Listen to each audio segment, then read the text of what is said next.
everyone, so for today's video I thought I would just do a quick sit down chit chat video about how to pay for pharmacy school. So for most of you, if you're planning on going to pharmacy school or medical school or any kind of professional school, I'm sure it's very stressful when you look at the tuition, and it is. It's a lot of money. Most professional schools are 20,000 and up a year, depending on if you're in-state, out-of-state, private, not private, whatever. But it's ridiculously expensive. So basically, I don't know anybody who pays out of pocket unless you are like really wealthy or you have really wealthy parents, you got an inheritance, maybe you have a spouse that makes like a lot of money, then you might be able to pay out of pocket.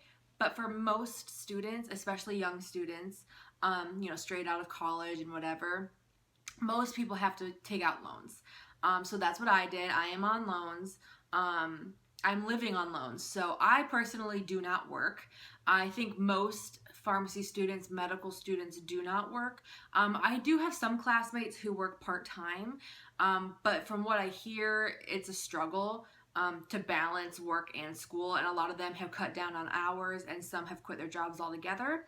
So it kind of really depends on how well you balance everything.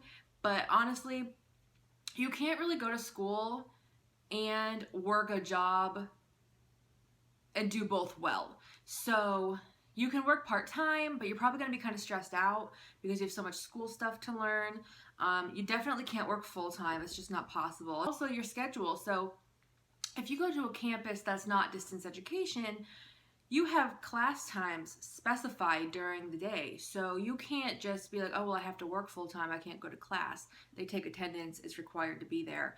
So you really cannot work full-time. And again, a lot of people just don't even work part-time because they find it too much to balance. So it really depends on you, how much workload you can handle. But honestly, I kind of feel like it's not worth it to even work part-time because the amount of money you would make working part-time, I don't feel like justifies the stress you'll be under trying to fit everything in.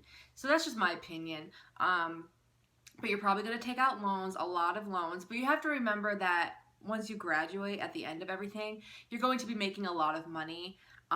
So as long as you follow a budget and you really make sure you stick to your budget, you pay the loans back, it shouldn't be like a big deal, once you're making all that money at the end. Scholarships are really hard to come by. I've applied for a few through my school, but I haven't heard anything back yet. I think they have scholarships for military. I think they had like an Air Force scholarship, but I was not military, so I couldn't do any of that. Once you get into like your second and third year, there are some scholarships based on merit. So if you have a really good GPA, you can apply for scholarships there. But even those are not a lot of money, to be honest. They might be like $1,000, which is great. That can help me with my grocery bill for a couple months, but it really doesn't help with your tuition and how much you have to pay for that. It's hard to get scholarships for grad school. It's not like undergrad where there's several and it's not that expensive anyway, so you can kind of, get a lot of aid for it. It's not really like that for pharmacy school, which kind of stinks because, it's freaking expensive. But you just got to kind of envision the goal at the end. But my school, and I think most schools do this too, when you take out loans, they give you like a sample budget that you can follow based on how much loans you'll probably get back. So that was kind of helpful in preparing to go to pharmacy school because I was able to see the breakdown, be like, okay, well they have, tuition budgeted, they have food budgeted, all that stuff. Kind of stinks though because my school is not in my city, so their budget is based on the rent in that city or, whatever the costs are for things, their cost of living in that city.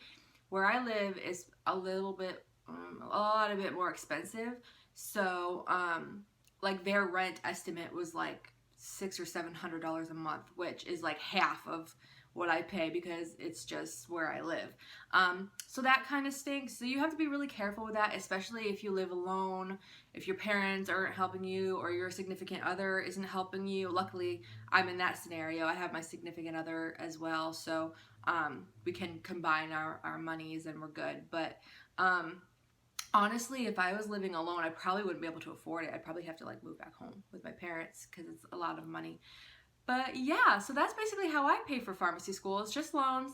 It sucks. It's gonna suck in 4 years when I graduate and I see that bill from the loan place, the loan company people. But at the end of the day, it's like you're working for a goal, you know what you wanna do, it sucks, but you're gonna be better off at the end. So that's all I really have to say about financial aid. If you have any questions about it, if you have anything you want to add, that you know, scholarships or things like that, please comment below.